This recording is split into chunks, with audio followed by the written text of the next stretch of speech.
Our new governor, Rauner, issued an executive order allowing some state employees to opt out of fair share fees that go for union expenses.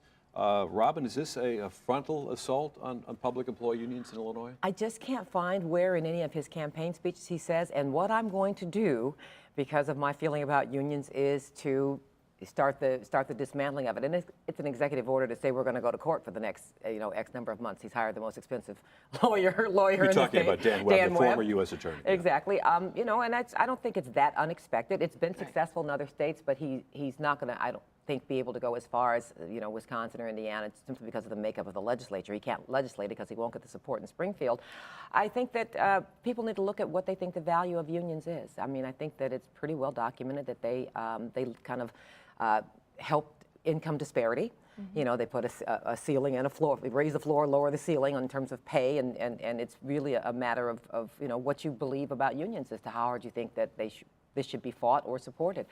I think it's not unexpected. Yep. I think it's a question of individual liberty. If you don't want to belong to a union or have a union represent you in negotiating your deal with your employer, you shouldn't have to. And frankly, the way it's structured now, where these fair share fees have to be paid to the union, is a violation of the constitutional rights of a worker who doesn't want to be affiliated. It's a violation of their First Amendment freedom of speech rights. It's a violation of their First Amendment freedom of association rights. And I think the way the governor has approached it is really, really smart. He's asking for a declaratory judgment.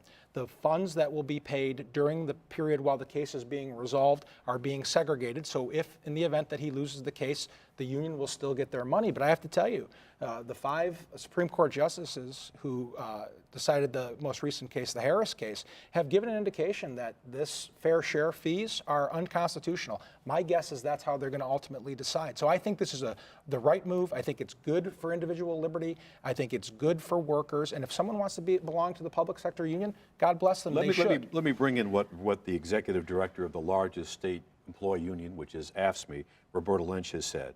She says this is a blatantly illegal abuse of power. Those sound like fighting words, Mary Frances. Well, of course, that's a standard statement that they're going to say as well. I used to have to be part of a union for my job, and I hated paying the couple $100 I had to pay monthly on this stuff. We've all seen what some of the top leaders of unions make. Couple of $100,000 a piece. Do I absolutely believe that all the money that I'm paying is going towards my goodwill? No, absolutely not. I hate it. So I think it's great. It's a great move on the governor's part. I think it's a great move for the state, and it's not going to hurt the middle classes. But the argument is that the money that you pay goes into negotiating a contract, and you will get the same benefit as every other union. Then why do we see these union leaders making $400,000 and $500,000 and $600,000 a year? How can you complain about union leaders making $400,000, $500,000, $600,000 when the CEOs are making $400,000, $500,000, $600,000, or $4 or $5 million? The income disparity. If the job that you wanted that happened to be union got to be maybe that great job because of the work the union had done in the years before you were even of working age. So it's all well and good to say now, hey, this is a good job and I don't need a union. But when you think about what unrepresented workers were, how they were being treated prior to the union movement in this country, that's not something I think you want to go back to. And if you happen to be in a sector where there's more workers than there are jobs, and people can say, well, I'm not going to pay you that much, and I'm not going to give you that break, and I'm not going to give you, other things that the union may negotiate for you. I'm going to fire you when I think you're too old or overpaid, or then I think that you have to look at the benefits that have been brought that you now say you'd like to have for free. Listen, there are no guarantees, and people I think that in unions believe that sometimes that there are guarantees, they're always going to have. There are no guarantees. I think that what they're going to face now, if this stands up for what the governor wants, is bullying and intimidation in the workplace. For people that choose that they do not want to pay dues, I think other people that are paying dues, that's going to be the next story out of this. Well, maybe and I want to raise a question that Robin actually brought up, which is we have seen now in Wisconsin Governor Walker, we've seen in Indiana next door, Mitch Daniels make great inroads in lowering the power of the unions. But here in Illinois, the Democrats have a supermajority. Is this going to be fundamentally different in this state? It's going to be a little bit different, but I think the governor and the people that he is trying to support are working to change that, using Daniels and Walker as an example. I think this union issue is a question of individual liberty. And if you look at these states that have right-to-work laws, once you adjust for cost of living increases and the differences in cost of living in the states, right-to-work states, the compensation comparatively in the industries are the same, and job growth is on the rise. So I think that Governor Rauner sees that our state is near bankrupt, we're in terrible circumstances, and the structural change that has to come forward has got to come from the top down, which is from the governor himself. And I applaud this effort, and I think it's correct. And more to the point, I think it's correct constitutionally. We got to move to the city desk here. We've got an election coming up for mayor and alderman. Rahm Emanuel has picked up all kinds of endorsements over the last few weeks. The newspapers here, Trib, Sun-Times, Crane, Chicago Business. Did these endorsements make a big difference, Mary Frances? I don't believe so. I mean, I think they used to probably years ago. I don't believe they carry as much weight any longer.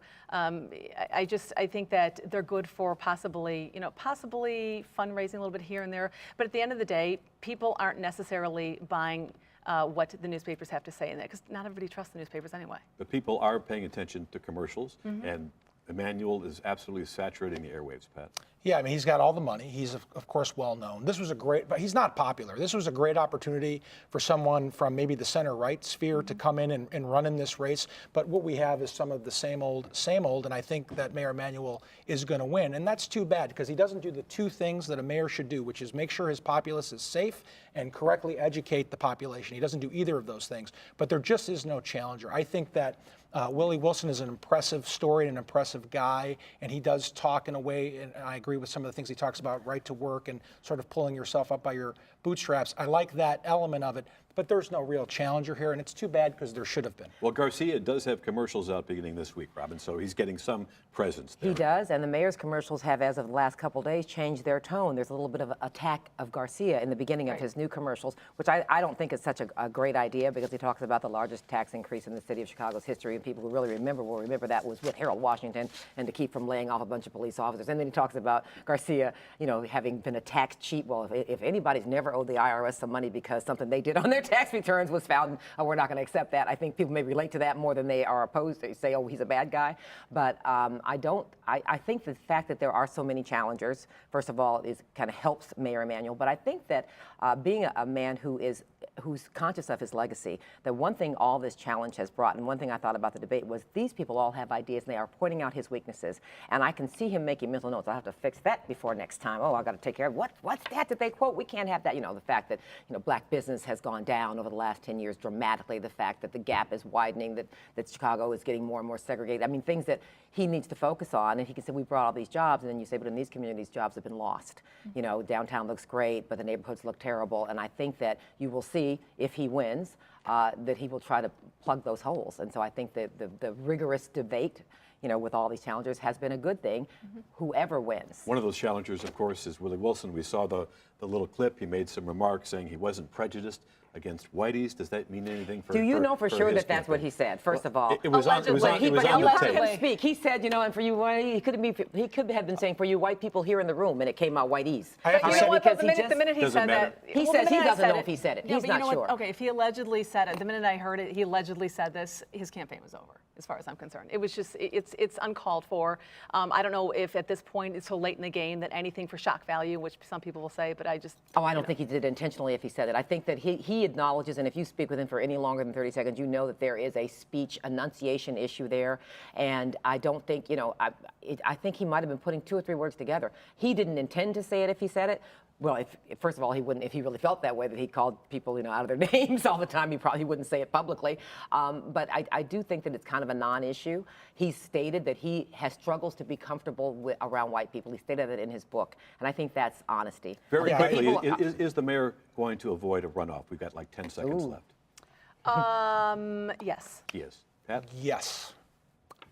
Maybe. On that note, we have to wrap things up. Thanks to our guests, Robin Robinson, Pat Hughes, and Mary Frances Brakel. To learn more about our show, stories, and guests, log into our website, wycc.org, and look for In the Loop. And next week, we invite you to join us as we talk Chicago politics. February 24th is the mayoral and aldermanic election, and our panel of political experts will weigh in on the upcoming race. Well, that does it for this week's show. Until next time, I'm Barbara Pinto. And I'm Chris Bury. Good night. Good night.